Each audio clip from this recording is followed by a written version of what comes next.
వీక్షిస్తున్న ప్రజలందరికీ కూడా ప్రత్యేకమైన వందనాలు. మన మధ్యలో సహోదరులు క్రీస్తు సైనిక సంఘం నడిపిస్తున్నటువంటి దైవజనులు విశాఖపట్నంలో మరి మన మధ్యలో వాసు మోజేస్ గారు ఉన్నారు. వారితో ప్రత్యేకంగా ఇప్పుడు జరుగుతున్నటువంటి సోషల్ మీడియా కానివ్వండి, ఎలక్ట్రిక్ మీడియాలో కానివ్వండి, మొత్తానికి రచ్చరచ్చ జరుగుతున్నటువంటి కొన్ని అంశాల మీద మరి మనం చర్చిద్దాం, మరి ఆయన్ని పలకరిద్దాం. Praise Lord, praise Lord. దేనికి మహిమ కలుగును గాక. మనం ఆలస్యం చేయొద్దు. తిట్టేలాగా కొన్ని మాటలు మన ప్రజలకు అందించడానికి మనం ప్రయత్నం చేద్దాం. అయితే చాలా బాధాకరమైనటువంటి పరిస్థితి ఇప్పుడు క్రైస్తవ్యంలో జరుగుతూ ఉన్నది. అదేంటంటే నేను మొన్న వికేఆర్ గారు, మీకు బాగా తెలిసి ఉంటారు, వికేఆర్ గారు ఛానల్లో ఒక వీడియోలు చూశాను, పాత వీడియోలు. అద్భుతమైనటువంటి వాక్యం అండి, అద్భుతమైనటువంటి వాక్యం. వింటుంటే చాలా వినాలనిపించినటువంటి వాక్యం. చాలా తక్కువ మంది చూశారు, 800 మంది 600 మంది చూశారు. అలాగే జాన్ పాల్ గారు కానివ్వండి, కొత్తలో వాక్యాలు చెప్పేవి కానివ్వండి, లేకపోతే అలాగే చాలామంది దైవజనుల యొక్క వాక్యం తక్కువ చూస్తూ ఉన్నారు. అవును. అలాగే ఇప్పుడు జరుగుతున్నటువంటి చాలా విషయాలు మనం ఆలోచన చేస్తే ఎక్కువ డిబేట్లని ఎక్కువగా ప్రారంభించారు. డిబేట్ అంటే ఏంటి? వారి యొక్క వాదనే కరెక్ట్ అని. ఇప్పుడు ఒక జన్మ పాపమే కానివ్వండి, లేకపోతే స్వస్థత వరాల విషయమే కానివ్వండి, చాలా విషయాల్లో ఒక కుటుంబంగా ఉండి ఇంట్లో సరిదిద్దుకోవాల్సినటువంటి ఈ విషయాలను బయట ప్రపంచానికి తెలిసేటట్టు రచ్చరచ్చ చేసుకుంటూ, పైగా దాని మీద అందరూ డిబేట్లను పెట్టి చాలా భయంకరంగా కొన్నిసార్లు తిట్టుకున్నటువంటి సందర్భాలు కూడా మనము చూసాము. అదేంటంటే మొన్న మీరు చూసే ఉంటారు, మీకు కూడా బాగా తెలుసు కనుక, మీకు ఛానల్ ఉంది. అమ్మతేజ గారు కానివ్వండి, విజయప్రసాద్ రెడ్డి గారు కానివ్వండి, ఇలాగ రకరకాలుగా. అంటే ఈ డిబేట్ల వల్ల ప్రత్యేకంగా ఏంటంటే, నేను చర్చలకు వెళ్తూ ఉంటానండి, సాక్ష్యం చెప్పడానికి, నా విట్నెస్ పంచుకోవడానికి వెళ్తూ ఉంటాను. అక్కడ ఉన్నటువంటి దైవజనులు ఖచ్చితంగా ఈ విషయాన్ని ఎత్తకుండా వాక్యం చెప్పట్లేదు. ఏమంటున్నారంటే, పైగా మీరు యూట్యూబ్ చూడడం మానేయండి, టీవీలో దైవజనులు మాట్లాడతారని వాక్యం చెప్తారని చూడడం మానేయండి, దాంట్లో ఏమి రావట్లేదు అని వారిని విమర్శిస్తూ కొన్ని మాటలు మాట్లాడుతున్నారు. అయితే మనం మాట్లాడుకునేది, నేను అడిగేది ఏంటంటే, అసలు ఈ యొక్క డిబేట్లు చేయటం వల్ల క్రైస్తవ సమాజానికి కానీ, లేదా బయట ఉన్నటువంటి అన్యజనులకు కానీ ఉపయోగం కానీ, రక్షణ కార్యం కానీ జరుగుతుందా? దాని మీద కొన్ని విషయాలు మన వీక్షకులకు పంచుకోవాల్సిందిగా మమ్మల్ని కోరుతూ ఉన్నాను. అయితే అండి బ్రదర్ గారు, మీరు చెప్పినట్టు కూడా ఇప్పుడున్న ప్రస్తుత పరిస్థితుల్లో ఎక్కడ చూసినా ఏమి కనబడుతున్నాయంటే డిబేట్లు ఎక్కువగా మనం చూస్తూ ఉన్నాం. వాక్యానికి ప్రాధాన్యత తగ్గించినట్టుగా మనకి కనబడుతుంది. గతంలో డిబేట్లు అవి లేవు మన చిన్నతనంలో, కానీ ఇంకా ముందుకు వెళ్ళిపోతే అసలు ఏం లేనప్పుడు కాలంలో కూడా దేవుని యొక్క ఆత్మ ద్వారా ఆత్మకార్యాలు జరిగాయి. చాలామంది, మరి మీరు కూడా అన్నిల్లో నుంచి వచ్చిన వాళ్ళమే. అవును. డిబేట్ చేసో లేకపోతే ఎవరో మనతో కూర్చోనో డిబేట్ చేస్తే వచ్చిన వాళ్ళం కాదు. అవును. వాక్యం మాట్లాడగా, అంటే వాక్యము ద్వారా దేవుడు మనతో మాట్లాడగా, పరిశుద్ధాత్మ కార్యం మనలో జరగగా, మార్పు అనేది మనలో వచ్చి, మారు మనసు అనేది మనం స్వీకరించి, మారు మనసు పొందిన తర్వాత, బాప్తీజ కార్యక్రమం జరిగిన తర్వాత దేవుళ్ళలో మనం ముందుకు వెళ్ళడం జరిగింది. అవునండి. ఇది ఎవరో డిబేట్ చేస్తేనో లేకపోతే చెప్పారు. అవును. చెప్పినప్పుడు వాక్యానికి విధేయులం దేవుడే నడిపించుకుంటాడు. అవును. బైబిల్లో కూడా ఏముందంటే, మనం అపోస్తుల కార్యాలు లుదియా అనే ఒక స్త్రీ దగ్గర చూసుకున్నట్లయితే హృదయం తెరిచెను అని ఉంది. వాక్యం చెప్తున్నప్పుడు దేవుడు హృదయం తెరిచాడండి. అంటే చర్చలు చేయొద్దు, డిబేట్లు చేయొద్దు అని చెప్పడం లేదు, కానీ నేను డిబేట్ మంచిదే, చెయ్యండి. డిస్కషన్ అంటే వాదోపవాదం ఒక విషయం మీద ప్రేమతో. అది కూడా బైబిల్ ఏం చెప్తుందంటే 1-2 సార్లు చెప్పి వదిలేయమంటుంది. సోషల్ మీడియా ద్వారా మాట్లాడచ్చు అలాగైనా, సోషల్ మీడియా ద్వారా లేదా పర్సనల్గా ఒక దగ్గర ఒక హాల్ తీసుకొని సోషల్ మీడియాలో మాట్లాడడం ఇప్పుడు తప్పు లేదండి, కానీ దానివల్ల నా వాదం గొప్పది. ఇప్పుడు హైందువులతో మనం డిబేట్ చేస్తే నా వాదం గొప్పదని వాళ్ళు, మన వాదం గొప్పదని మనం చెప్పినంత వరకు చెప్పుతాం. అవును. కానీ కార్యం మాత్రం చేయాల్సింది దేవుడే. అవును. ఇప్పుడు నా దేవుడిని నమ్మండి అని సువార్త చేయడం వరకే. అవును. సువార్త కార్యాన్ని జరిగించేవాడు దేవుడు. అవును. అర్థమవుతుందండి. సువార్త చెప్పమన్నాడు దేవుడు, అంతే. అంతే. ఇదిగో నా నరకానికి వెళ్ళిపోతారు, లేదు ఇదిగో రక్షణ కావాలి, మీకు పాప క్షమాపణ పొందాలి అంటే క్రీస్తు ద్వారా మాత్రమే జరుగుతుందని, ఈ విషయాన్ని మీరు ఏదైతే చూశారో ఆ కార్యాన్ని చెప్పండి అని యేసుప్రభు వారు తెలియజేశారు. ఓకే. అదే శిష్యుల ద్వారా మన దేశంలో ఆ శిష్యుడు థామస్ గారు వచ్చారు. వచ్చిన తర్వాత జరిగింది సువార్త పరిచర్య. మరి అప్పుడు ఎలా జరిగింది? డిబేట్లు జరిగాయా? లేదు. దేవుని యొక్క కార్యాల ద్వారా చెప్పారు. వాక్యం చెబుతూ దేవుడు వీళ్ళు వాక్యం ఎప్పుడైతే చెప్పారో ఆ వాక్యం ద్వారా దేవుడు కూడా కొన్ని కార్యాలు, పరిశుద్ధాత్మ కార్యాలు వారిలో జరగడం వల్ల ఒక్కొక్కరికి ఒక్కొక్క విధమైన, అందరికి ఒకలాగే క్రీస్తులోనికి వస్తానని లేదు. ఒక్కొక్కరు ఒక్కొక్క దీని ద్వారా మారిన వాళ్ళు. మొత్తానికి దేవుని వాక్యం విన్నారు. ఈ నా దేవుడు గొప్పవాడు, నా దేవుడు గొప్పవాడు అని వాదాలు ఎక్కువగా జరిగినట్టుగా మనం బైబిల్లో కూడా చూడలేదు, జరగలేదు అలా. ఒకవేళ జరిగినా ఏమవుద్దని చర్చా వేదికలు పెట్టుకోవచ్చు. ఇప్పుడు ఒక విషయం తెలియదు, ఎప్పుడు పెట్టుకోవాలి అది కూడా చర్చా వేదికలు అంటే, మీకు నేర్చుకునే మనసు ఉందనుకోండి, నాకు నేర్చుకునే మనసు ఉందనుకోండి, నేర్చుకోవడం కాదు, ఒప్పుకునే మనసు కూడా ఉండాలి. అప్పుడు మాత్రమే డిబేట్ చెల్లుతుంది. ఇప్పుడు మీకు ఒప్పుకోలేని మనసు ఉంది, దాంతోనే వస్తారు, నేను ఒప్పుకోకుండానే వస్తాను. దీనివల్ల ఉపయోగం ఏముంది?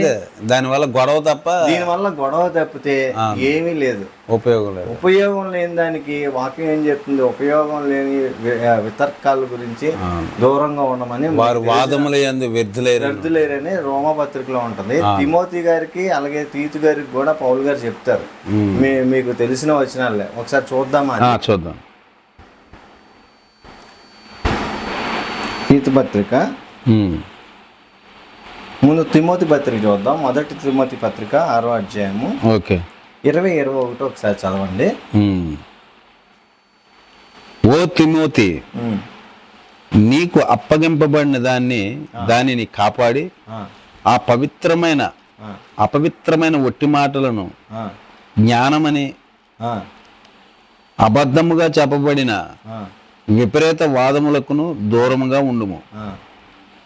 ఆ విషయములో ప్రావీణ్యులమని కొందరు అనుకొని, ఇప్పుడు ఏమవుతుందంటే అండి, అందరూ ఎవరికి వాళ్ళు, ఇప్పుడు హైందువుల్లో కావచ్చు, ఇప్పుడు అలాగే క్రైస్తవ సహోదరుల్లో సిద్ధాంతపరంగా వెళ్తున్న ఎవరైతే ఉన్నారో వారికి వారే ఏ సిద్ధాంతం నమ్ముతున్నారో ఆ సిద్ధాంతం గొప్పది అని చెప్పడమే ప్రావీణ్యంలో, మేము గొప్పవారు, మాకు బాగా అంతా తెలుసు దీంట్లోనే ఉన్నారు. హిందువులతో డిబేట్ చేసాం అనుకోండి, ఎగ్జాంపుల్ కరుణాకర్ సుగుణతో చేయాల్సి వచ్చింది అనుకోండి, అతను మనం చెప్తే నమ్ముతాడా? విండు. ఎన్నోసార్లు పెద్ద వాళ్ళు చేశారు. 1-2 సార్లు మన సహోదరులు చేశారు కదా, మళ్ళీ మనం ఇంకోసారి డిబేట్ చేసి టైం వేస్ట్ చేసుకోవడం ఎందుకు? ఖచ్చితంగా ఇది మరి చాలా దారుణం. పెద్దవాళ్ళు ఇంతకు ముందు కొంతమంది చేసేసినప్పుడు ఆయన వినలేదు. బైబిల్లో కూడా ఏమంటుంది, 1-2 సార్లు చెప్పండి, విడిచిపెట్టండి. దేవుని యొక్క ప్రణాళికలో ఉందా, దేవుడు అతన్ని తీసుకొస్తాడు. లేదా నమ్మకపోతే దేవుడు చెప్తాడు అందరికి. బలవంతంగా ఆయన తీసుకొచ్చాడు కదా, బలవంతంగా ఎవరిని మనం తీసుకురాలేం, దేవుడు కూడా బలవంతంగా లాక్కురాడు. కాబట్టి ఈ విషయం ఏంటంటే డిబేట్ల వల్ల గొడవ తప్పితే, అందుకే చదవండి ఇంకేమన్నా. ఆ విషయంలో ప్రావీణ్యమని కొందరు అనుకొని విశ్వాస విషయము తప్పిపోయిరి. కృప మీకు తోడైండును గాక. ఏంటంటే విశ్వాసం విషయం తప్పారు. ఏదైతే చెప్పాలో ఇప్పుడు ఈ డిబేట్ల వల్ల ఏమవుతుందంటే బ్రదరు, డిబేట్ల కాన్సెప్ట్లు ఇప్పుడు ఆయన ఒక డిబేట్లు ఇప్పుడు ఒక హిందూ సహోదరుడు ఒక బైబిల్లో ఏదో మీ దేవుడు నిజ దేవుడు కాదు అని అన్నాడు. మీ దేవుడు పుట్టలేదని ఒకళ్ళు అంటున్నారు, ఒకళ్ళేమో తను తాను రక్షించుకోలేనాడు దేవుడు ఏంటి అంటున్నారు. అసలు దేవుడే పుట్టలేదు, యేసుప్రభు పుట్టుకే లేదు కాబట్టి, తారీఖు లేదు కాబట్టి, కనబడలేదు కాబట్టి ఆయన పుట్టుకే లేదు అంటున్నారు. ఇలాంటి వాదాలు వస్తున్నాయి, వినబడుతున్నాయి. అవి బైబిలే ఇప్పుడు ఈ వచనంలో ఏం చెప్తుందంటే విపరీత వాదాలు, దానివల్ల ఉపయోగం ఏం లేదు. అది చదవండి, లాస్ట్ చదవండి. అదే అపవిత్రమైన ఒట్టి మాటలకును జ్ఞానమని అబద్ధముగా చెప్పబడిన విపరీత వాదములకును దూరముగా ఉండుము. చూడండి, విపరీత వాదాలు వచ్చినప్పుడు దూరంగా ఉండటమే మంచిదని చెప్తుంది బైబిల్. చెప్పు ఒకటి. మరి వీళ్ళు ఎందుకు ఇలా చేస్తారంటారు? వీళ్ళకి వాక్యం తెలుసు కదా, జ్ఞానులే కదా. అవునండి, ఇప్పుడు ఇలాంటి ఇప్పుడు మంచి వాక్యం చెప్పారనుకోండి, పూర్వకాలంలో అంటే ఇప్పుడు రేడియో స్టేషన్లోనూ అప్పుడు వచ్చినప్పుడు మన ఈయన ఏం పేరు మూర్తి గారు ఇలాంటి టీవీలో వచ్చేవి, కొన్ని టీవీలో కూడా దూరదర్శన అప్పుడప్పుడు వచ్చేవి. మనం చూసేవాళ్ళం. అప్పుడు ఏం వచ్చేవి, ఏమి వినేవాళ్ళం అంటే రక్షణ గురించిన సంగతులు. అదే అంటున్నాడు, విశ్వాసాన్ని విడిచిపెట్టి. అంటే విశ్వాస సంగతులు చెప్పట్లేదు, వినుటి వల్ల విశ్వాసం వస్తుంది. దేని గురించి? యేసు కోసం చెప్పట్లేదు ఎవరు. బాబు యేసు చెప్పుకొని వెళ్ళిపోవడమే మన పని. దేవుడు కార్యాలు చేసేవాడి దగ్గర, వీళ్ళ దగ్గరే ఎందుకు చేయాలి మనం?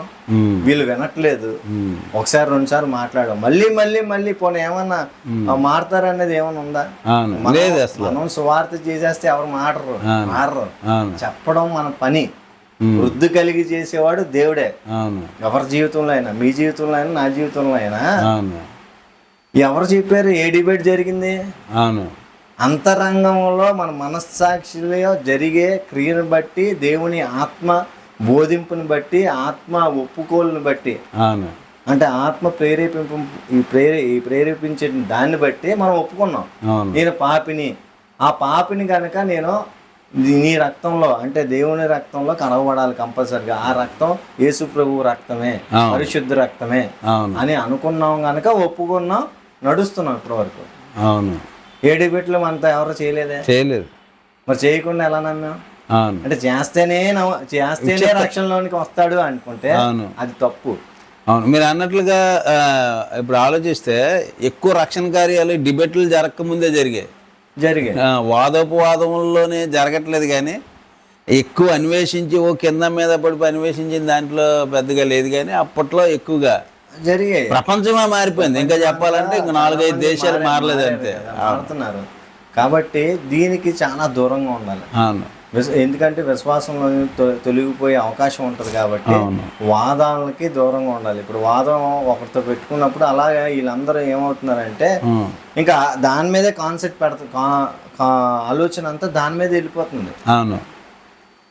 డిబేట్ కోణంలోనే ఉంటున్నారు. ఒక ఆత్మకి ఏం చెప్పాలి, యేసుప్రభు ఏం చెప్పమన్నాడు, వేరే వేరే కోణాల్లో బోధలు ఉన్నాయి, ఒకటే కాదు. అవన్నీ చెప్పాలి ప్రజలకి. ఎవరికి ఎలా మాట్లాడతాడో దేవుడు, పరిశుద్ధాత్మ సహాయంతో మనం మాట్లాడినప్పుడు దేవుని యొక్క కార్యం వాళ్ళు జరుగుతుంది. అవి ఈ రోజు నేటి కాలంలో లేదు. ఇప్పుడు నేను మా పాస్టర్ గారు చెప్పినప్పుడు ఆయన మాటల ద్వారా నేను నమ్మాను. ఇప్పుడు ఆయన ఏమి నాకు డిబేట్ చేయలేదు, నేను ఆయనతో అంతే నాదే అంతే. షాపండ్ సెంటర్ జైల్లో వాక్యం అనేది కార్యం చేసుకుంటూ వెళ్తుంది. పరిశుద్ధాత్మ దేవుడు అప్పుడు ఉన్నాడు, ఇప్పుడు ఉన్నాడు, ఎల్లప్పుడూ ఆయన కార్యం చేసుకుంటూ వెళ్తారు.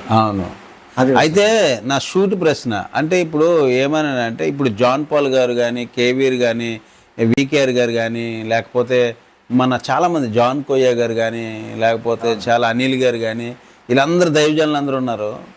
ప్రతిరోజు ఎక్కడొక్కడ ఏదో ఒక వాదోపవాదాల్లోనే మనకు ఎక్కువగా కనబడతారు. అంటే మరి వీళ్ళందరూ ఎందుకు దాని మీద అదే పనిగా ఉన్నారు? అంటే నా ఉద్దేశం చెప్తాను, మీ ఉద్దేశం మీరు చెప్పండి. నేనేమంటానంటే కేవలం హైప్ కోసం, ప్రజల్లో కనబడాలి అనే ఉద్దేశమే నాకు ఎక్కువ, నా అభిప్రాయం అండి.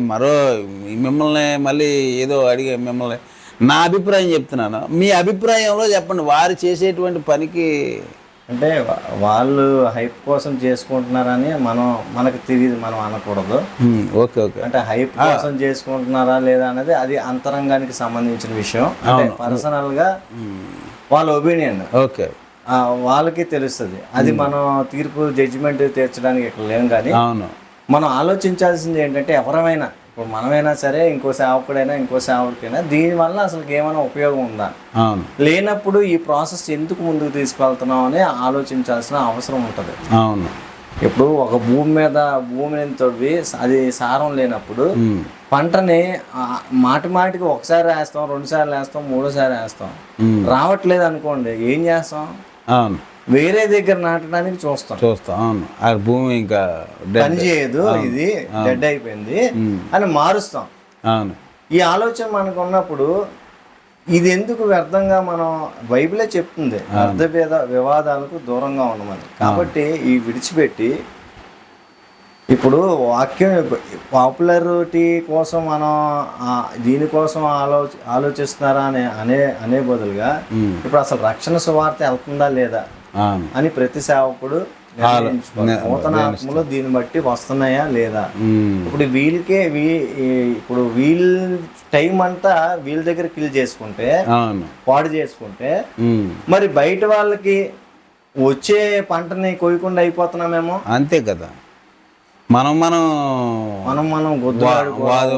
వాదం చేసుకోవడం, రాని దగ్గర మనం టైం కూడా వ్యర్థమైపోతుంది చేసుకోవడం, ఇవి కాకుండా సంఘము ఇప్పుడు ఏ వాదాలు చేసుకోకుండానే ఏ మీడియా లేకముందేనే చాలా మంది మారారండి. ఎలా మారారు? అంతే, వాక్యం ద్వారా, పరిశుద్ధాత్మ కార్యాల ద్వారా మారారు.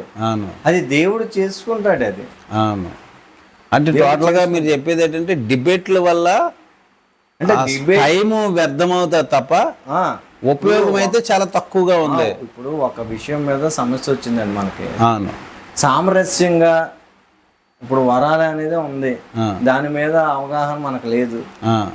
లేనప్పుడు ఇరుపక్షాలలో ఇప్పుడు స్నేహితులు కూర్చొని మాట్లాడుకుని తప్పులేదు. మాట్లాడుకున్నా ఒకవేళ తేలలేదు అనుకోండి విషయం, అక్కడతో ఆపేసుకుంటే మంచిది.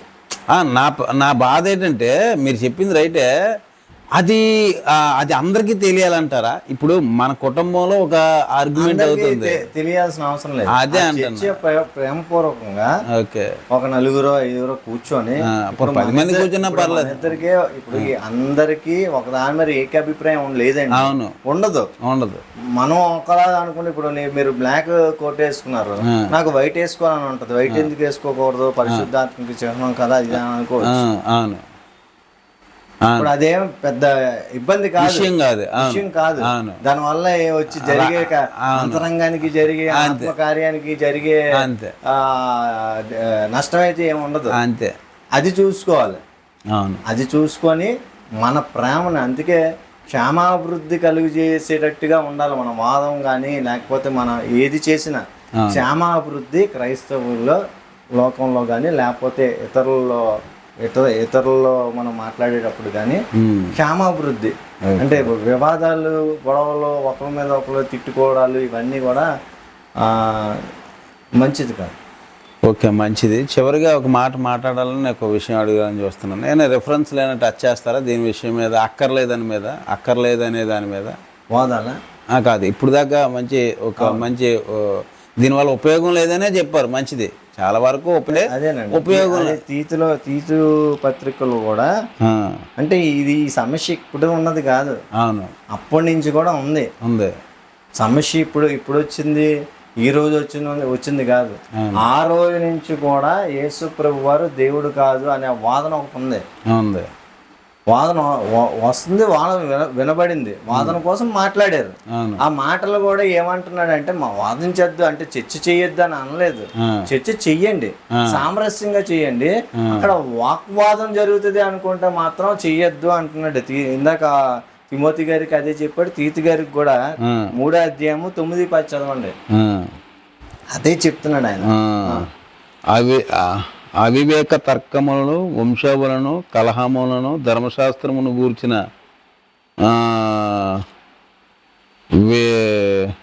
విధములను నిష్ప్రయోజనమును వ్యర్థమైనవి కనుక వాటికి దూరంగా ఉండము.